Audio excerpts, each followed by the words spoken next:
मराठी भाषिक भक्त समाजास सहज समजावे म्हणून हिंदी भाषेतून मराठी भाषेत रूपांतरित करण्यात आलेला आहे.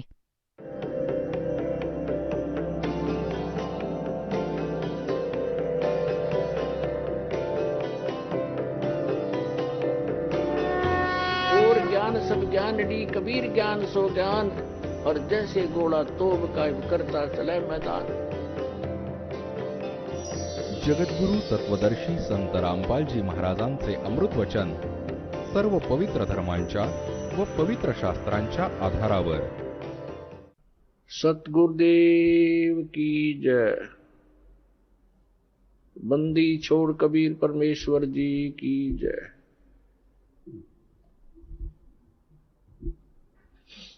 बंदी छोड़ गरीबदास जी महाराज जी की जय. स्वामी रामदेवानंद जी गुरु महाराज जी की जय.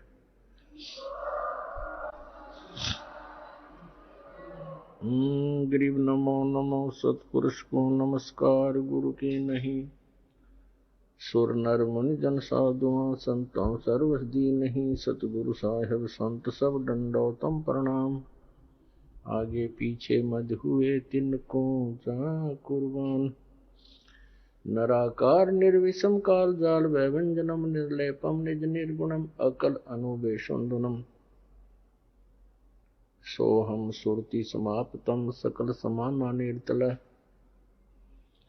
उज्ज्वल हीरंबर हरदमम वे परवा अथाह वार पार नहीं मध्यतम. ग्रीव जो सुमर सिद्ध होई गणनायक गद्दाना. करो अनुग्रह सोई पारस पद परवाना. आदि गणेश मनाऊं गणनायक देवन देवा. चरण कमलो लाऊं आदंत करूं सेवा. परम शक्ति संगीतम रिद्धि सिद्धिदाता सोई. अवगत गुण अतीतम सतपुरुष निर्मोही.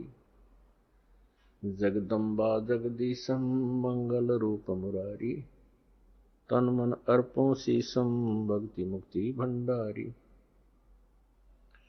सुर नर मुनि जन ध्यावे ब्रह्मा विष्णु महेशा. शेष सहस मुख गावे पूज्य आदि गणेशा. इंद्र कुबेर सरीखा वरुण धर्म राय धावे.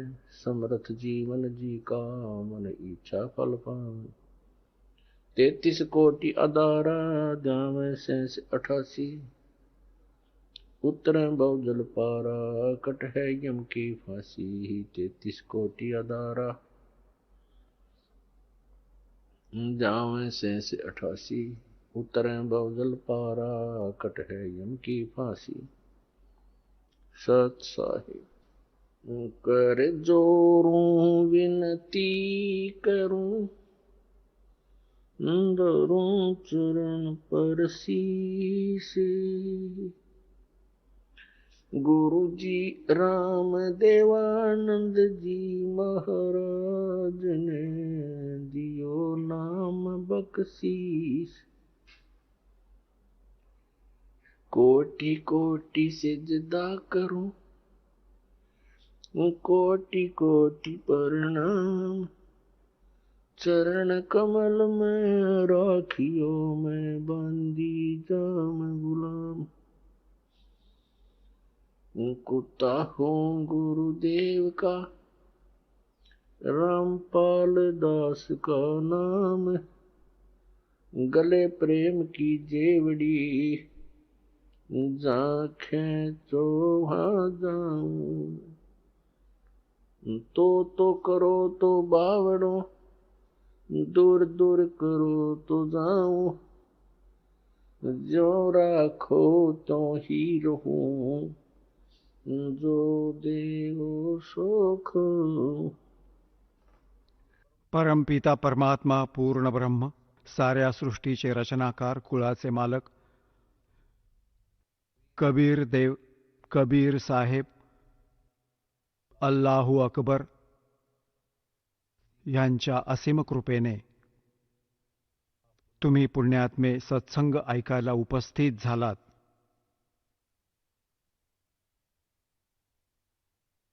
सत्संगाचा उद्देश हा असतो की या भटकलेल्या प्राण्यांना परमात्म्याची आठवण ताजी व्हावी. सत्संगामध्ये ज्ञान दिलं जातं की मनुष्य जीवन कशासाठी प्राप्त झालं, मानव जीवनाचा उद्देश काय आहे. मग त्यातून आठवण करून दिली जाते की महापुरुषांची वाणी प्रमाणासाठी घेतली जाते आणि ती अमरवाणी जी स्वतः परमात्मा येऊन आपल्याला यथार्थ ज्ञान सांगतात, ज्याला गीतेच्या अध्याय नंबर 4च्या श्लोक 32 मध्ये सच्चिदानंद घनब्रह्मची वाणी म्हटलंय, कबीर वाणी म्हटलंय.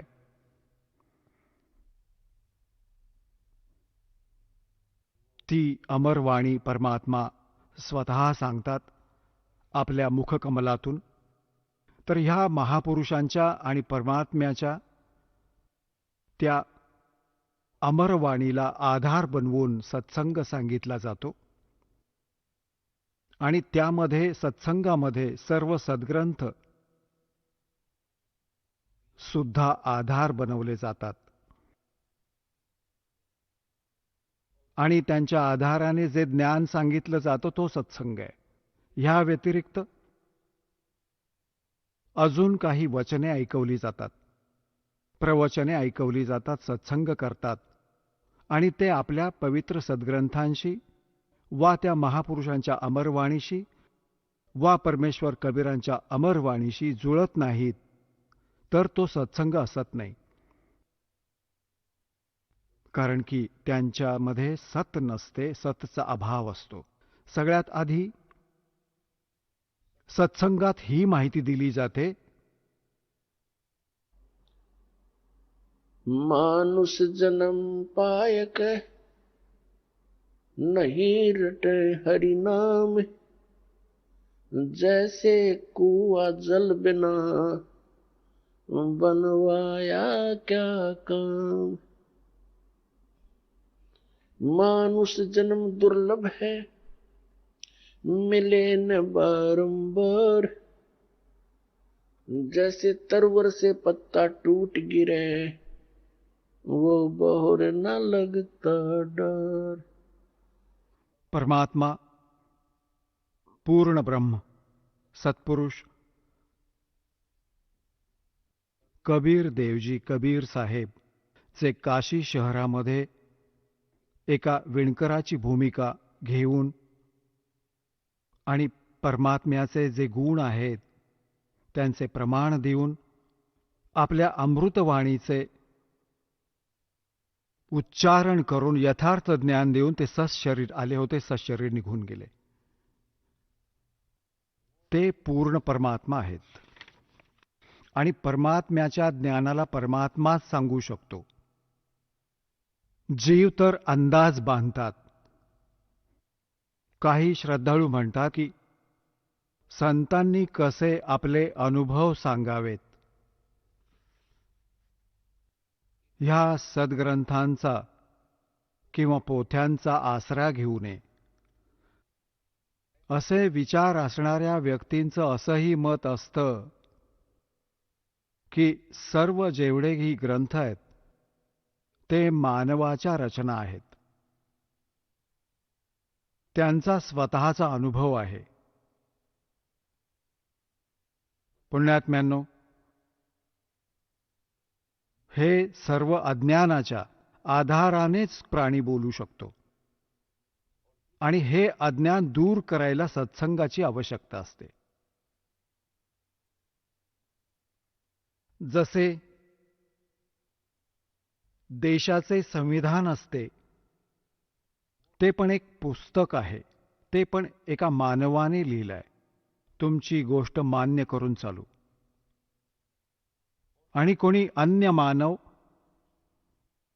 आपल्या स्तराचं अजून विधान बनवून लिहितो आणि छापतो आणि वाटतो, तर त्याची काय व्हॅल्यू आहे, काय उद्देश आहे, काय लाभ झाला त्याचा?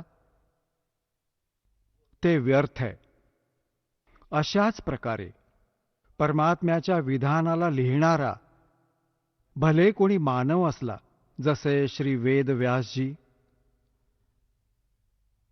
आणि श्री धरमदासजी आणि श्री गोपालदासजी, लिहिणारे मानव आहेत, परंतु ते संविधान परमात्म्याचे आहे आणि त्या विधानाच्या अनुसार ज्याचे वचन नसतात, त्या रचने अथवा परमात्म्याच्या ज्ञानानुसार कोणी अन्य व्यक्ती, ऋषी, महर्षी वा कोणी संत मंडलेश्वर महंत यांचं पुस्तक परमात्म्याच्या विधानाशी जुळत नसेल तर ते व्यर्थ आहे. दुसरी गोष्ट अशी की संतांना हवं की कसा आपला अनुभव सांगावा, पुस्तकांना आधार मानू नये. हे सुद्धा एखाद्या बालकाचे विचार असू शकतात ज्याने कधी शाळा बघितलीच नाही. जसे शिक्षक असतात, शाळेत शिकवतात अध्यापक, त्यांचा एक निर्धारित पाठ्यक्रम असतो, सिलॅबस म्हणतात त्याला, आणि जो शिक्षक सिलॅबसच्या बाहेरचं ज्ञान देतो व सिलॅबसच्या अनुसार ज्ञान देत नाही, ते भलेही वाचून दाखवो किंवा त्याला आठवून तसे सांगो, वचने तीच असली पाहिजेत जी पाठ्यक्रमातील पुस्तकांमध्ये विद्यमान आहेत. तर तो शिक्षक ठीक आहे, हितैषी आहे, आणि जो त्या पाठ्यक्रमाच्या पुस्तकांबाहेरचे स्वतःचे काही भलतेच सांगतो, तर तो शिक्षक ठीक नसतो. आता जसं परमात्म्याची माहिती परमात्म्याने येऊन सांगितली आणि त्यांनी हेही ज्ञान दिलं की तुम्ही असं असं करा, ज्या कारणाने तुम्ही तिथे ते स्थान प्राप्त करू शकाल जिथे गेल्यानंतर पुन्हा परत कधीही संसारात यावे लागत नाही. त्याला पूर्ण मोक्ष म्हणतात.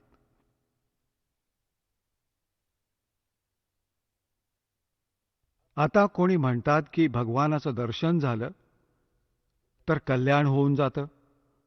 परमात्म्याचं दर्शन खूप चांगली गोष्ट आहे, मोठ्या पुण्यवान लोकांनाच ते होऊ शकतं. पण परमात्म्याच्या दर्शनाने कल्याण, मोक्ष नाही होणार. परमात्म्याने येऊन जे ज्ञान दिले आहे त्याच्या अनुसार भक्ती साधना, नामाची कमाई, यज्ञ हवन, जी पण काही माहिती दिली आहे ती केल्याने मोक्ष मिळेल. उदाहरणार्थ, जसे पवित्र हिंदू धर्मामध्ये आपण मानत राहिलो आणि मानत आलोय जोपर्यंत हे ज्ञान नाही होत की भगवान शिवजी आणि त्यांची धर्मपत्नी पार्वतीजी एकत्रच राहायचे, एकाच परिवारात, आणि सगळ्यात जास्त दर्शन पार्वतीजींनाच मिळायचं. परंतु कल्याण नाही झालं. तिचं कल्याण तेव्हा झालं जेव्हा तिला भगवान शिवजींनी मंत्र दिला आणि पार्वतीने जप केला. तेव्हा तिचे इतके कल्याण झाले जेवढे भगवान शंकरजींद्वारा दिलेल्या मंत्राने व्हायचे होते. पण तो पूर्ण मोक्ष नाही. तरीही जो विषय त्याला धरूनच चालूया. सांगण्याचा भाव हाच आहे की भगवानाचे दर्शन पुण्यवान माणसालाच होते. पण संत जे सांगतात, परमात्मा जे ज्ञान देऊन जातात, त्यांच्या अनुसार साधना केल्यानेच मोक्ष मिळतो. नामाची कमाई करावी लागेल. काही असे माथे फिरू संत आहेत जे सांगतात की नामाची कमाई काही कामाची नाही, नामाचा जप करण्याची काही गरज नाही, सद्गुरू पार करून नेईल. तो शिक्षक नाही, तो शत्रू आहे विद्यार्थ्यांचा, जो विद्यार्थ्यांना सांगतो की तुम्ही अभ्यास करण्याची गरज नाही, शिक्षक पास करून देईल. आणि हे स्वतःला संत म्हणवतात आणि श्रद्धाळू पण यांच्याकडे जमा होऊन संत मानून त्यांचं गुणगान करतात, त्यांचे विचार ऐकतात, अनुयायी होऊन जातात. ह्याचं कारण काय? की आम्हाला अजिबात ज्ञान नाही अध्यात्माचं. आणि जोपर्यंत आपल्याला अध्यात्माचं ज्ञान होणार नाही, हे संत आपल्याला असेच मूर्ख बनवतील. कोणी 4 विचित्र वेगळ्या गोष्टी सांगितल्या तर आपल्याला असं वाटेल की हे पूर्ण संत आहेत. तर दासाचा हा उद्देश आहे की तुम्हाला अध्यात्म ज्ञानाशी इतकं परिचित करून देऊ की तुम्ही कोणाकडून भ्रमित होऊ शकणार नाही. नाम देणं ही तर अगदी सोपी गोष्ट आहे. त्याचं तुम्ही स्मरण करायचंय, खूप चांगली गोष्ट आहे. पण जुळून आलेल्या गोष्टी कोणी न बिघडवं, कोणी माथे फिरू येऊन की तो संत पूर्ण आहे, तो असं सांगतो, तो असं करतो, तेव्हा तुम्ही आपल्या ज्ञानाच्या आधारावरच तुमच्याकडूनच रिजेक्ट करून टाका की नाही, तुम्ही भ्रमित आहात, तुम्हाला ज्ञान नाही. तेव्हा पुण्यात्म्यांनो, आपला अनुभव सांगणे चांगली गोष्ट आहे, पण तो अनुभव त्या सद्ग्रंथांशी जुळणारा हवा. जशी एक थिअरी असते, जसं मुलं प्रॅक्टिकल करतात लॅबमध्ये, तर प्रॅक्टिकल करण्याच्या आधी त्यांना एक लिखित विधान, त्याची प्रक्रिया दिली जाते. मग मुलं ते वाचतात की कोणती कसं कसं करायचं आहे ते वाचून मग ते प्रॅक्टिकल करतात. तर हे ज्ञान जे आहे ती एक थिअरी आहे, म्हणजे ही लिखित माहिती आहे, जे प्रॅक्टिकल आपण करायला जात आहोत. ज्याची थिअरी चुकीची आहे तर प्रॅक्टिकल पण ऑटोमॅटिकली चुकीचं होणार. तर आपले जे सद्ग्रंथ आहेत ते आपली थिअरी आहेत आणि परमात्म्याचे जे साधन त्यात वर्णित आहेत ते करणं आपलं प्रॅक्टिकल आहे. मग ते केल्याने जो फायदा होईल ते पण सद्ग्रंथात लिहिलेलं आहे. मग ते सांगायची गरज कशी पडली? आपला अनुभव सांगा. तर अशा प्रकारे या भ्रमित व्यक्ती पावला पावलावर बसल्यात भ्रमित करणाऱ्या. श्रद्धाळूंची कमी नाही. श्रद्धाळूंना परमात्म्याची एक विशेष ओढ असते आणि ते परमात्म्यासाठी भटकत असतात. आत्मा जेव्हापासून मालकांना सोडून गेला, त्याला त्याच वेळेपासून त्याची आवश्यकता पडली होती. ज्या भक्त आत्म्याने सृष्टी रचना ऐकली आहे त्याला ज्ञान आहे की आधी तर आपण आपल्या स्वेच्छेने ह्या काळ भगवानासोबत लागलो आणि भगवानाशी विन्मुख झालो. आणि ज्यावेळी ही प्रकृती दुर्गा देवी ह्या काळ भगवानाजवळ सोडली गेली, तेव्हापासूनच ह्या काळाने आपल्याशी दुर्व्यवहार चालू केला. आणि त्या दिवसापासून आणि आजपर्यंत आपल्याला त्रासाशिवाय काही मिळालं नाही. तर त्याच वेळी तिला कळलं होतं, या दुर्गेला पुकारत होती, भगवान मला वाचव. आपल्या पायावर कुऱ्हाड मारून आपण इथे आलो आणि पुकारा करतात, भगवान वाचव. आत्तापर्यंत आपण या भगवानाची प्रार्थना करत होतो, जो आपल्याला दुःखी तर करू शकतो, सुखी नाही करू शकत. तो कोण आहे? हा ब्रह्म आहे. ज्योती निरंजन काळ आहे, ज्याच्या लोकात आपण इथे राहतोय.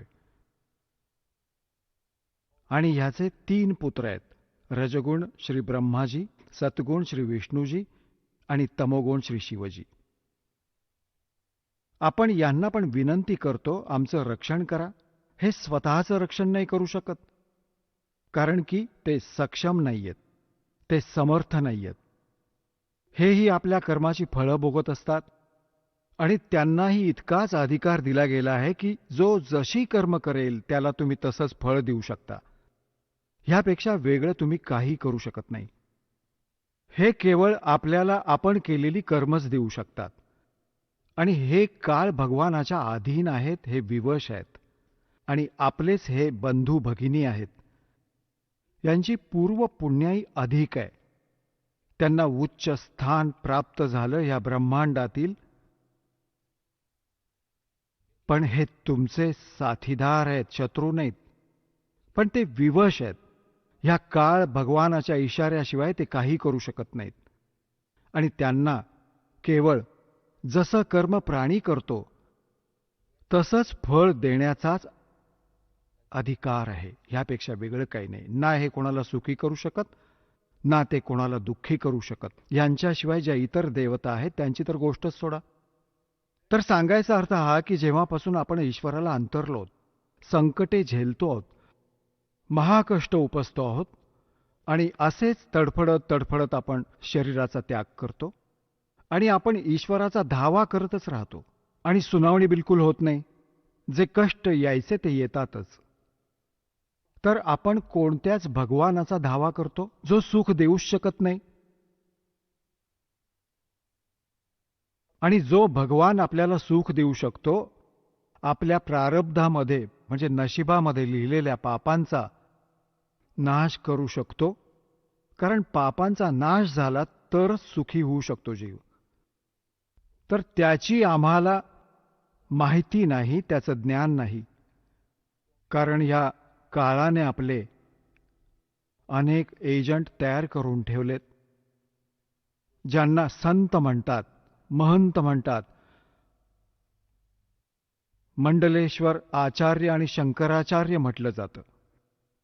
यांनी पूर्ण मानवाला भ्रमित करून टाकलंय. आणि त्याचबरोबर हे काझी आणि हे मुल्ला आणि हे पीर आणि हे ख्रिश्चन धर्माचे फादर, हे सर्व भ्रमित आहेत. यातल्या कोणालाच अध्यात्माचं पूर्ण ज्ञान नाही. हे सर्व काळाचे एजंट आहेत. हे ब्रह्मचेच पुजारी आहेत. आणि आपल्याला पूजा करायची आहे परमाक्षर ब्रह्मची. तो परमाक्षर ब्रह्मच सर्व पापांचा नाश करू शकतो. आणि जोपर्यंत पापांचा नाश होत नाही, जीव सुखी नाही होऊ शकत. तर पुण्यात्म्यांनो, सत्संगात सगळ्यात प्रथम तर याची आठवण करून दिली जाते की मनुष्य जीवन कशासाठी प्राप्त होतं. मनुष्य जीवनाच्या कार्याचं वास्तविक ज्ञान होऊन जातं की आपण काय केलं पाहिजे, यातून मोक्ष प्राप्तीचा प्रयत्न केला पाहिजे. कल्याणासाठी सगळ्यात जास्त प्रयत्न केले पाहिजेत. तर मग त्यानंतर गरज पडते की गुरु पूर्ण असावा. मग पूर्ण गुरुने तुमचं काम होईल. ह्याच्या मुख्य 2 गोष्टी असतात. प्रथम, पूर्ण संतांची प्राप्ती झाल्यावरच तुम्हाला सत्संग प्राप्त होईल. आणि सत्संगाने हे ज्ञान होतं की मनुष्य जीवन का मिळालं होतं. तर मग तुमचं कल्याण फार सहज होऊन जाईल. तर पुण्यात्म्यांनो, जे संपूर्ण ज्ञान आहे, संपूर्ण आध्यात्मिक ज्ञान आहे, ते पूर्ण संतच सांगू शकतो. आता जसं परमात्म्याने सांगितलं आहे की मानुष जन्म पाय कर नहीं रटे हरि नाम, जैसे कुआ जल बिना बनवाया क्या काम. परमात्म्याने मनुष्य जीवनाची आवश्यकता किती सांगितली आहे की जी व्यक्ती, जो प्राणी मनुष्य जीवन प्राप्त करून परमात्म्याचे नाम जप करत नाही, त्याची भक्ती साधना करत नाही, तो तर असा आहे जशी पाण्याविना विहीर असते, वेल विदाउट वॉटर. पाण्याविना विहीर. तिचे नाव विहीर अवश्य आहे, पण तिच्यात पाणी नाही. परंतु गुण विहिरीचे नाहीत. ठीक अशाच प्रकारे ज्या व्यक्ती परमात्म्याची भक्ती करत नाहीत, तर ते असे आहेत जसे पाण्याविना विहीर. त्याचं नाव मनुष्य जरूर असलं तरी गुण मनुष्याचे असू नाही शकत. त्यासाठी सत्संगाची गरज पडते. आणि सत्संगात ह्याची आठवण करून देतात की परमात्म्याची भक्ती कशासाठी करायची. परमात्म्याची भक्ती अशासाठी करायची की परमात्मा आठवण करून देतो, साहेब से चतलाले रे मन गर्भ गुमानी. साहेब म्हणजे भगवानाकडे, परमात्म्याकडे चित्त लाव. विशेष ओढ लावून घे भगवानाशी. अरे मना, गर्व गुमानी, हे अभिमानी मना, परमात्म्याकडे चालू पड. का चालू पड? कशासाठी? काय कारण आहे? काय तोटे आहेत? केल्याने काय फायदे आहेत? नाभि कमल में नीर जमा तेरा दीन्या मैल बनाए. नीचे जठरा अग्नि जल छी मां तेरी करी सहाय. नीचे शीस चरण ऊपर को वो दिन याद कराए. दांत नहीं जब दूध दिया था अमी महारस खाए. बाहर आया भरम बुलाया बाजे तोर सनाए. तू ही तो छोड़ दे अब चला अधम किस राय. दाई आई घुटी प्याई माता गोद खिलाए.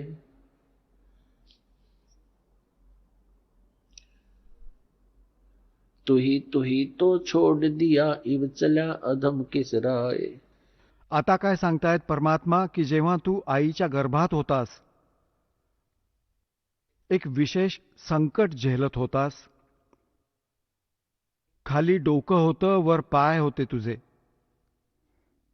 आणि जेव्हा संकट येतात तेव्हा प्राणी परमात्म्याची नक्की आठवण काढतो. आईच्या गर्भात ह्या प्राण्याला पूर्ण चेतना होते की मी कोणत्या कारणाने ह्या जेलमध्ये अडकलोय.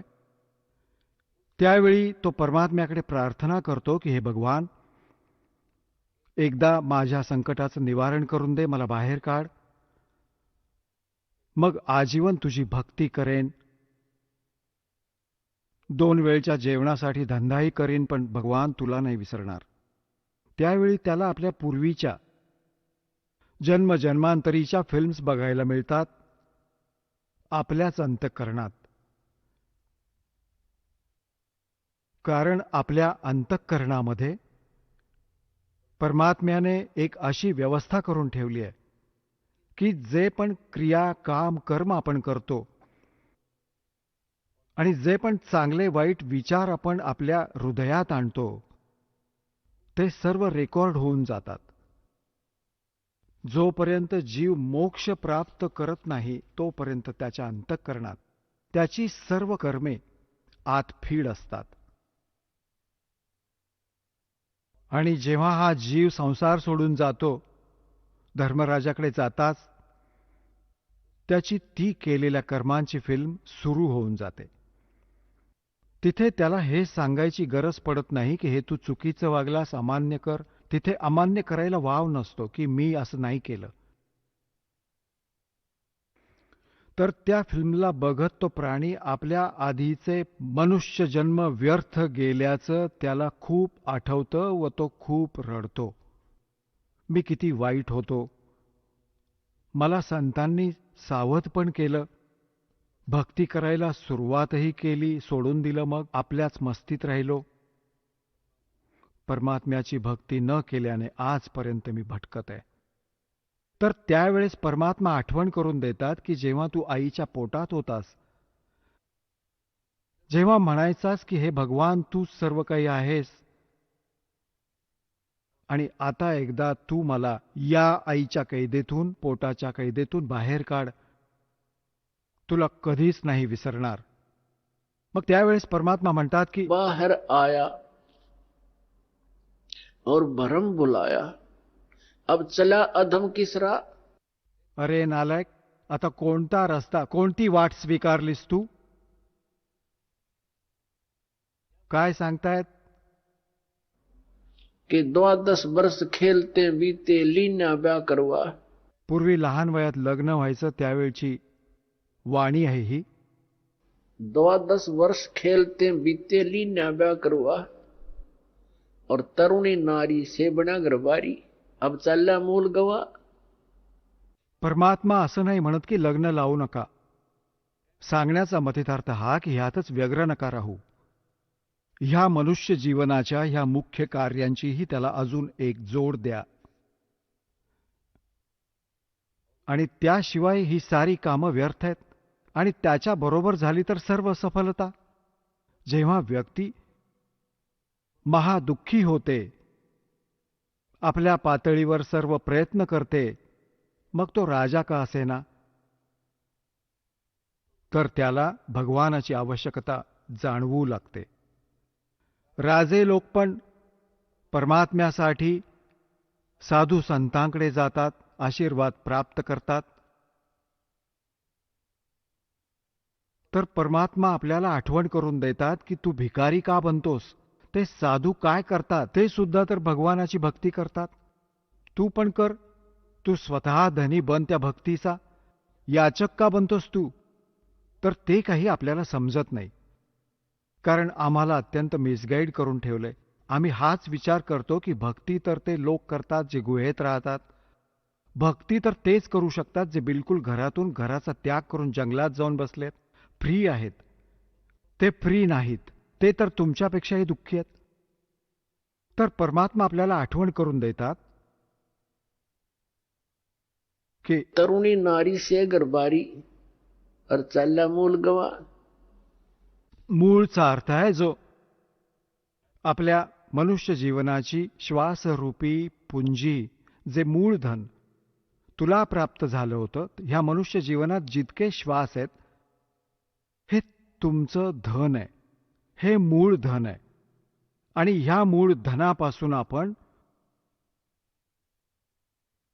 पुढे व्यापार करायचा होता, सौदा करायचा होता, आणि त्याला दुप्पट तिप्पट चौपट करायचं होतं.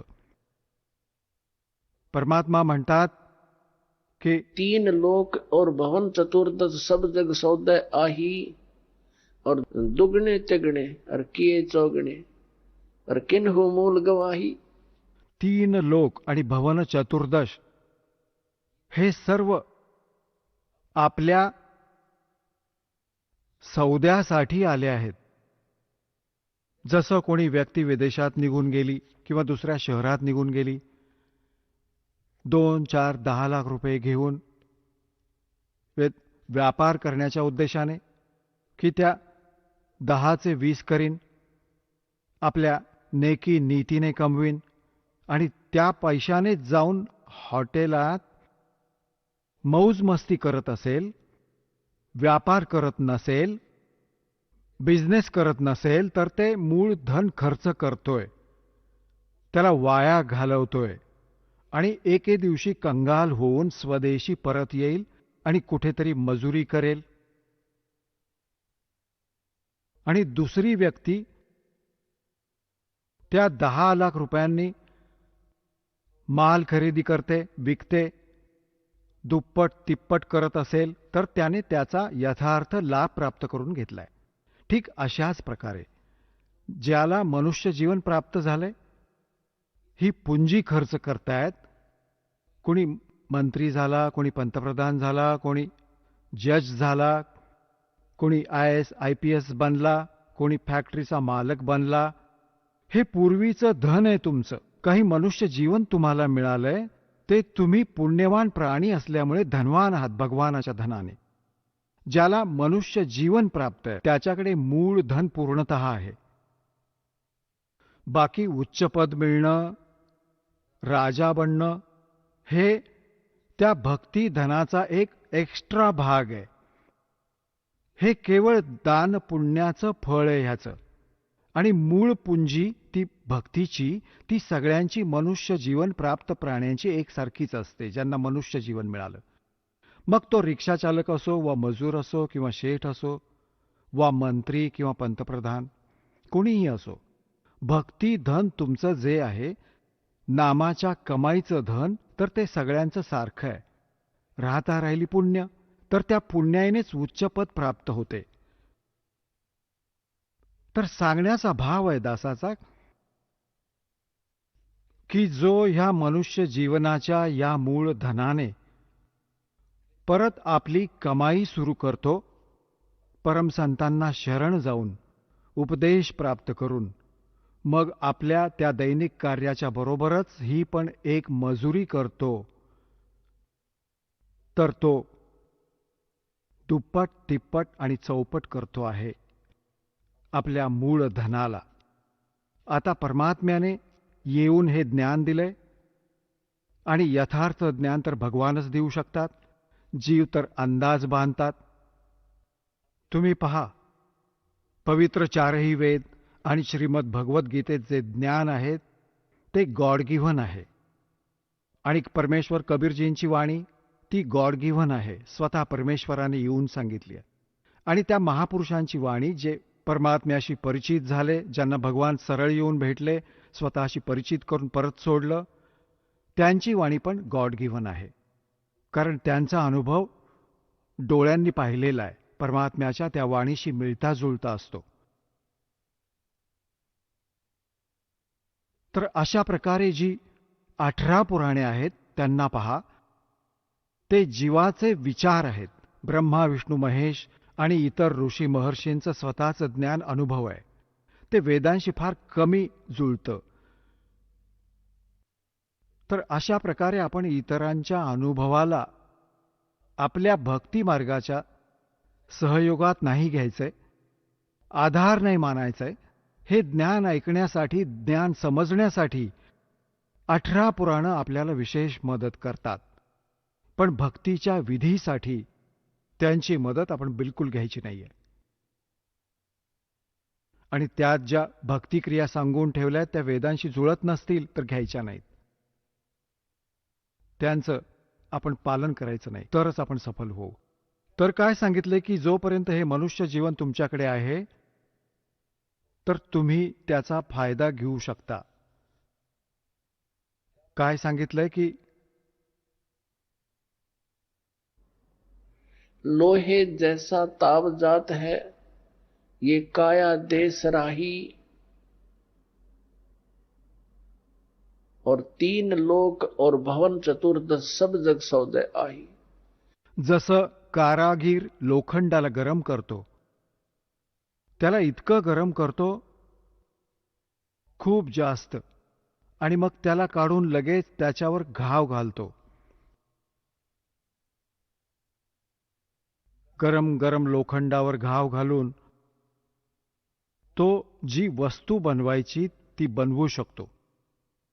लोखंड थोडं जरी गार झालं मग त्याच्यावर कितीही घाव का घालेना, घण ठोकू द्या, काही फायदा होत नाही. ती वाकडी तिकडी बनते, ती वस्तू नाही बनणार ज्याच्यासाठी प्रयत्न केला होता.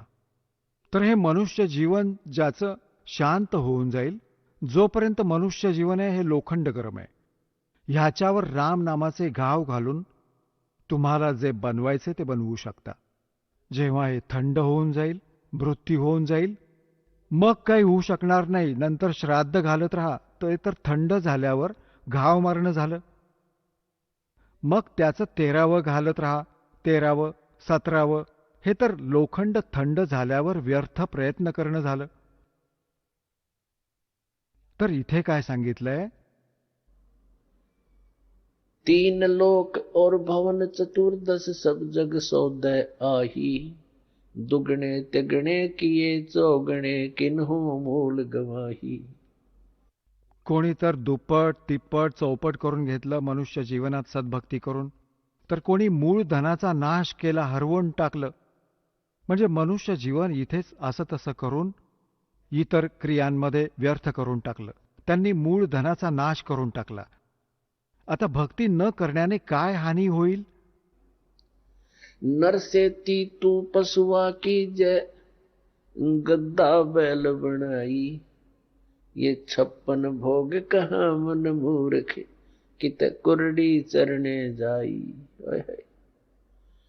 पुण्यात्म्यांनो, आपण मनुष्य जीवन प्राप्त करून त्या सर्व सोयी प्राप्त करून घेतो ज्या भगवान मनुष्य जीवन प्राप्त प्राण्याला देत असतात. तो का देत असतो? ह्यासाठी देतो की ह्या सोयी मिळाल्यावर हा भक्ती करेल, आपलं कल्याण करून घेईल. ज्यांना मानव शरीर प्राप्त आहे त्यांचा ड्रेस इतर प्राण्यांपेक्षा वेगळा आहे. ड्रेस म्हणजे आपलं हे शरीर.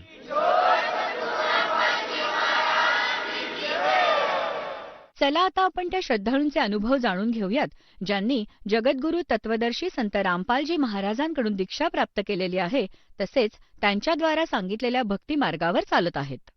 नमस्कार. नमस्कार. आपलं नाव? सुरेश किसन मराठे, मुक्काम पोस्ट चिंचखेडे, तालुका जिल्हा धुळे. आपला व्यवसाय काय आहे? शेती व्यवसाय. संत रामपालजी महाराजांची गुरुदीक्षा आपण कधी घेतली? 2018 मध्ये.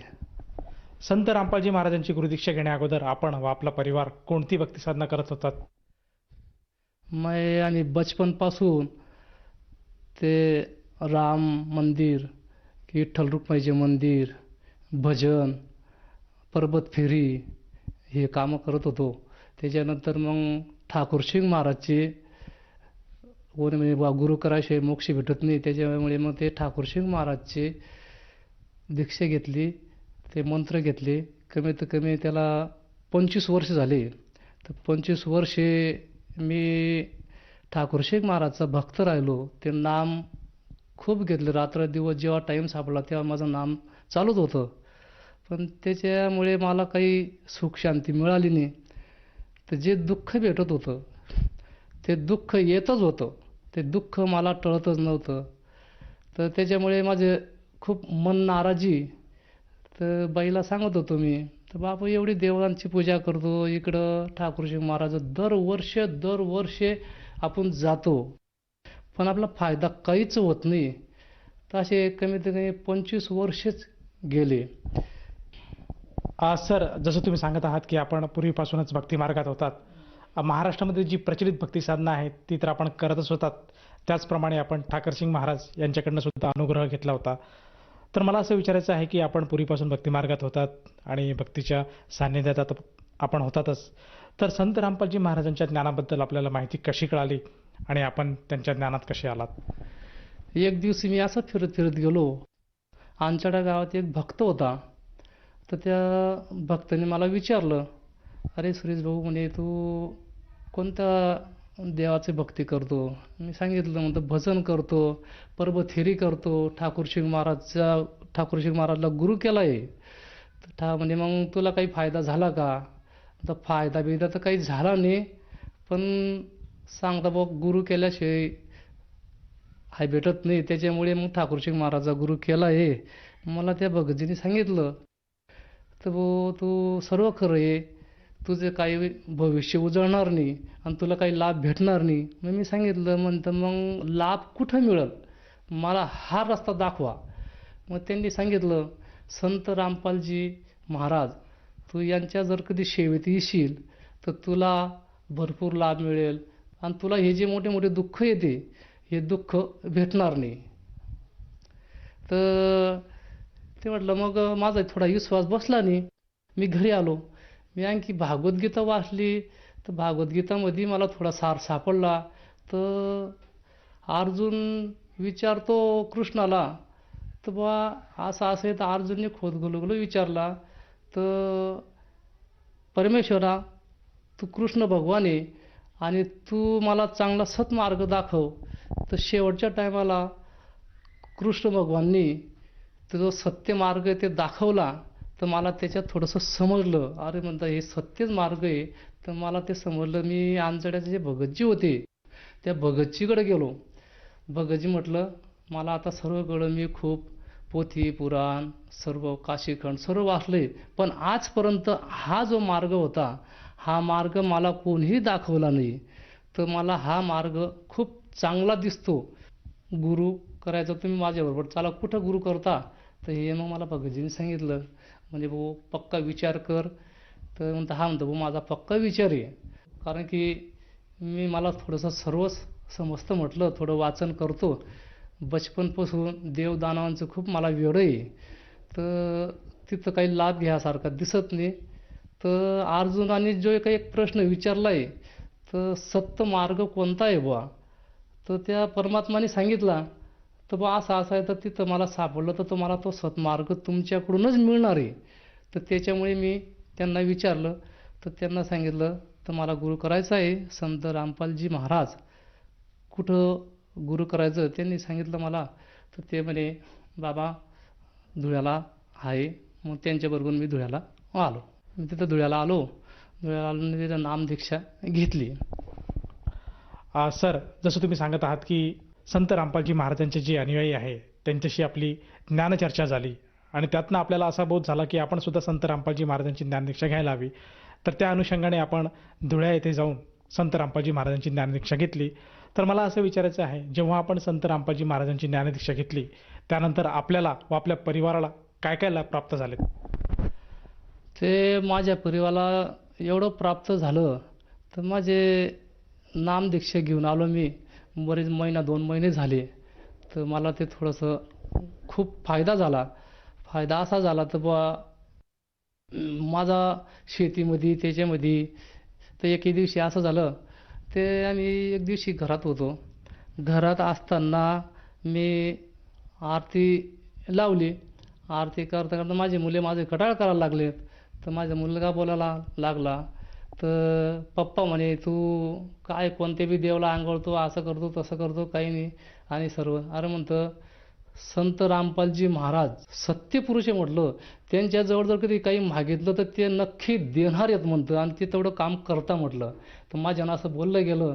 मग मला मुलगा काय बोले, पाय म्हणे मग आता हा जो पाणी चालू आहे तर तुझा परमात्मा खरंच बंद करेल का? तर मला वाईट वाटलं. अरे म्हणतं माझ्या परमात्मांचे खूप खूप खूप गुण आहे आणि माझे परमात्मा असे जर कधी मी सांगितलं तर ते नक्कीच करतील म्हणतं. पण तुम्ही गुरु करशाल का? तर मुलं म्हणजे हा म्हणे जर कधी पाणी बंद केला तर गुरु करू. मी परमात्म्याच्या शरणमध्ये गेलो. परमात्माला सांगितलं. तर बुवा हे असे म्हणतं मला, तर खरं तू सत्वजान जरी काय असतील तर खरं काही ते 2-5 मिनटं पाणी बंद करशील. तर खरंच असा मोठा पंढाळ चालू होता आणि सैंदार पाणी चालू होता. तर त्या परमात्माला मी शरण गेलो तर एकदम डायरेक्ट पाणी बंद झाला. तर मला खूप खूप एकदम वाईट वाटलं. परमात्माने माझं खूप खूप ऐकलं बुवा. तर माझी इज्जत राखली. माझी इज्जत राखून तर यांना एवढं सत्व दाखवलं. पण माझी मला माफ कर बुवा. मी एवढं त्याच्यापाशी विनंती केली, माझ्यानं काही चुकलं असेल तर मला माफ कर. मी आता नवीन असं करणार नाही. मी पोराला सांगितलं म्हणतो आता तुम्ही खाली उतरा, पाणी बंद आहे का नाही पहा. ते खाली उतरले, पाणी बंद झाला. पाणी बंद होता की त्यांना सांगितलं भाऊ माझ्या परमात्माची फक्त मी 5 मिनटं मागितलं आहे. तर 5 मिनटं झाले तुम्ही वर चढा, आता पाणी सुरू होईल. तर तेवढ्यात परमात्माने ना डायरेक्ट पाणी जोरात सुरू करून दिला. तर माझ्या परमात्माने माझं एवढं ऐकलं बुवा. खूप मोठा मला आनंद झाला. संत रामपालजी महाराज एवढं जर करू शकतो तर माझं पूर्वजन्माला खरंच काहीतरी वेश मिळेल म्हणजे मिळेल. माझी खूप भावना बसली. हो. तर असंच एक दिवशी की दुसऱ्या दिवशी शेतात गेलो. तर माझा माल जो होता 50 क्विंटल कपाशी म्हणजे एकदम फुटली होती. तर बाईला म्हणतं, पाय म्हणतो तुझं पाणी बंद करून दिलं रात्री, तू त्याच्या शरणमध्ये जाय, हे पोरांचं ऐकू नको. तर मग बाई मला बोलली म्हणे मी गुरु करल, पण गोष्ट एकच आहे, आज आपल्याला बाया भेटत नाही कपाशी वेचायला किंवा माझा माल बाहेर पडला आहे. तर माझा जर कधी माल मला बाया जर भेटल्या तर बाया जर भेटल्या आणि माझा माल माझ्या घरात जर आला तर मी संत रामपालजी महाराजांना खरंच गुरु करल. म्हणतं पाय तुला तुझं ते सुद्धा काम करून देईल म्हटलं, पण तू नक्की करशील का? मग त्या दिवशी एवढा जोरात पाणी सुटलं, एवढा जोरात पाणी सुटला, तर मग सर्व घरच्या लोकांचं मन नाराज झालं, बा आपले खूप खूप मोठी नुकसान होईल.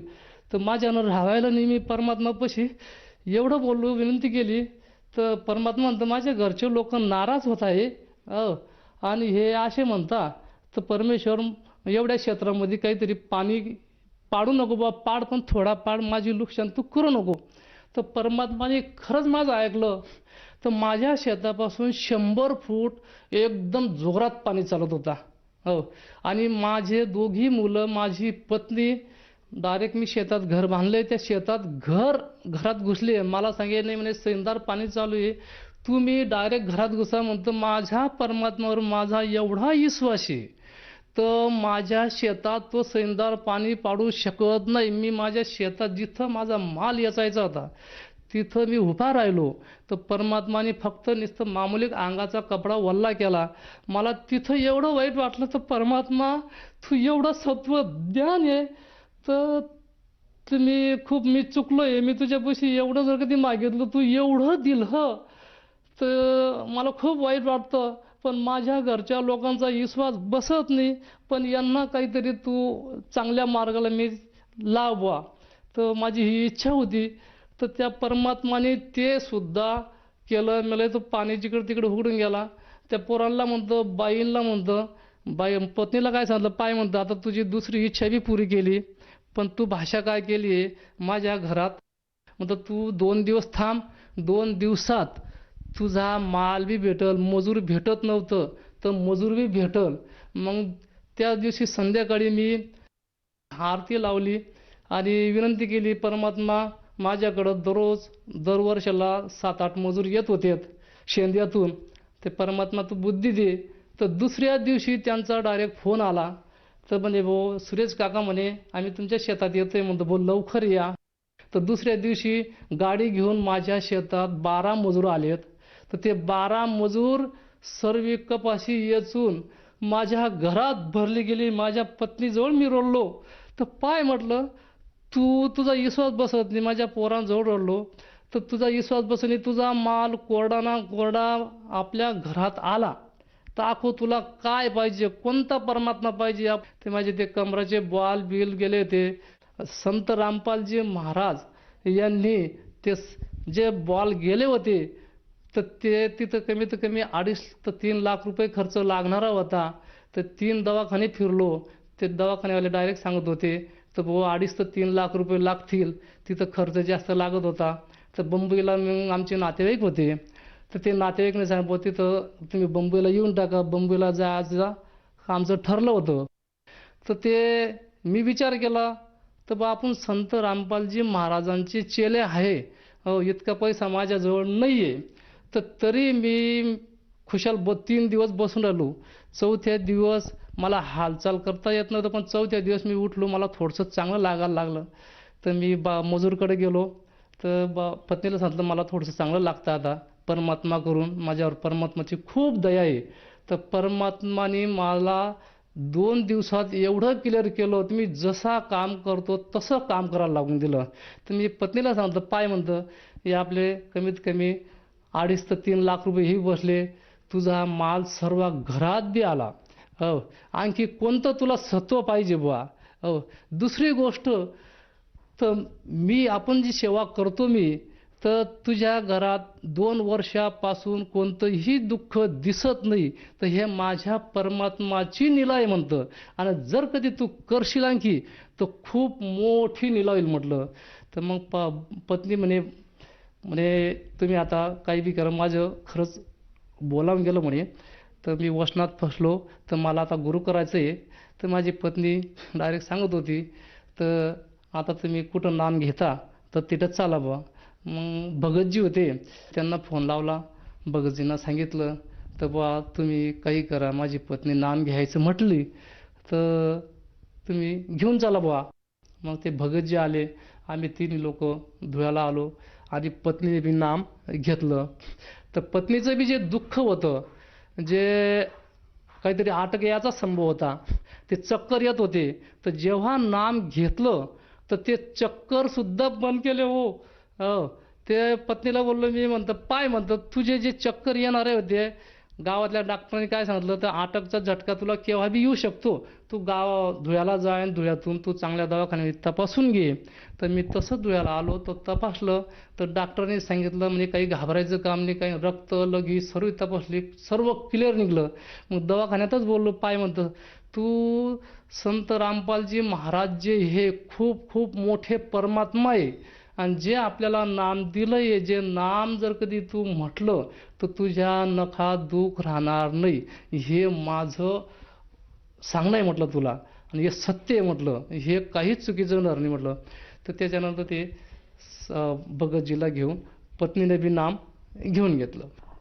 सर, जसं तुम्ही सांगत आहात की जेव्हापासून आपण संत रामपालजी महाराजांच्या शरणात आलात, त्यानंतर आपल्यावर जे येणारं दुःख आहे ते पूर्णतः दूर झालं, आणि संत रामपालजी महाराजांच्या दयाने आज आपण व आपला परिवार सद्भक्तीत लागला आहे, आणि संत रामपालजी महाराजांच्या दयाने आपण सद्भक्ती करत आहात. तर ह्या अनुषंगाने जे आपले जे मित्रपरिवार आहेत, त्याचप्रमाणे जो श्रोतावर्ग आपल्याला आज टी व्हीवर बघत आहेत, त्यांना आपण प्रामुख्याने काय संदेश द्याल? त्यांना सर्वांना सांगतो मी, संत रामपालजी महाराज जे आपल्याला नामदीक्षा देत आहे, त्याच्यात खूप मोठी एक भक्ती आहे. तर त्यांना सांगतो बाबा, दररोज टी व्हीवर एक चॅनल येते, तर ते चॅनलच्या खाल्ल्या पट्ट्यावर त्यांचे नाम आहे, ते जर कधी तुम्ही तिथे फोन बी केला, तुम्ही पुस्तक मागितलं, तर पुस्तकसुद्धा तुमच्या घरबसले येईल, ही माझी गॅरंटी म्हटलं. दुसरी गोष्ट, तुम्ही सुद्धा ह्या मार्गाला लागा, तुमचं खूप कल्याण होणार आहे, आणि तुमचं एवढं भविष्य टळणार आहे, तर तुम्हाला खूप पुढं मोक्ष मिळणार आहे. तर असाच काही हा एकदम मोठा मार्ग आहे, असाच काही मोठा परमात्मा आहे. संत रामपालजी महाराज एक काही माणूस नाही आहे, एक मोठा परमात्मा आहे. तो त्याच्या शरणमध्ये गेलं म्हणजे तो काय करू शकत याचं सांगता येत नाही एवढा. पण तुम्ही जर कधी त्या मार्गाला लागले तर तुमचा खूप खूप खूप फायदा होईल.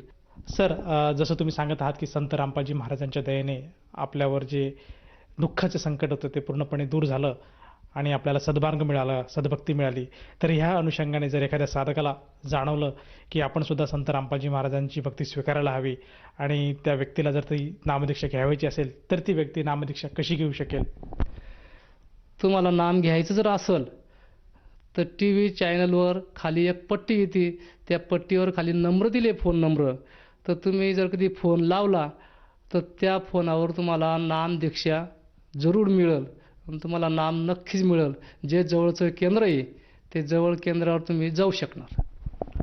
सर, जसं तुम्ही सांगत आहात की आपल्या टी व्ही स्क्रीनवर जे नंबर फ्लॅश होत आहेत, त्या नंबरपैकी कुठल्याही एखाद्या नंबरवर जर आपण कॉल केला तर आपल्याला जवळच्या नामदान केंद्राची माहिती मिळेल, आणि तिथे जाऊन तो साधक नामदीक्षा घेऊ शकेल. परंतु मला असं विचारायचं आहे, जेव्हा तो साधक त्या नामदीक्षेसाठी जाईल त्या केंद्रावर, तर त्या साधकाला त्या केंद्रावर त्या नामदीक्षेसाठी किती पैसे मोजावे लागतील? ते पैसे नाही लागत. तिथं नामदीक्षा घ्यायला एक खडकू बी लागत नाही, फुकट मिळते. हा एवढा जर कधी चांगला मार्ग ते संत रामपालजी महाराज आपल्याला देत आहेत, तिथं 5 पैसे न लागता दीक्षा मिळते. धन्यवाद. धन्यवाद.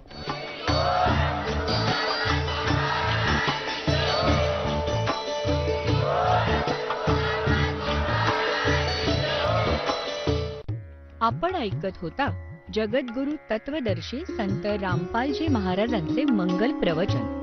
निःशुल्क नामदीक्षा प्राप्त करण्यासाठी आणि अधिक माहितीसाठी संपर्क करा 7030303951 7030303952. आमची वेबसाईट आहे www.jagadgururampalji.org. सर्व पवित्र धर्मांच्या व पवित्र शास्त्रांवर आधारित प्रमाणित अनमोल पुस्तक ज्ञानगंगा किंवा जगण्याचा मार्ग यापैकी कोणतेही एक पुस्तक निःशुल्क मागवण्यासाठी आम्हाला आपले पूर्ण नाव, पूर्ण पत्ता, पिनकोड सहित आणि फोन नंबर लिहून 7030303951 7030303952 नंबरवर SMS करू शकता किंवा आम्हाला 7030303950 नंबरवर व्हॉट्सअप देखील करू शकता.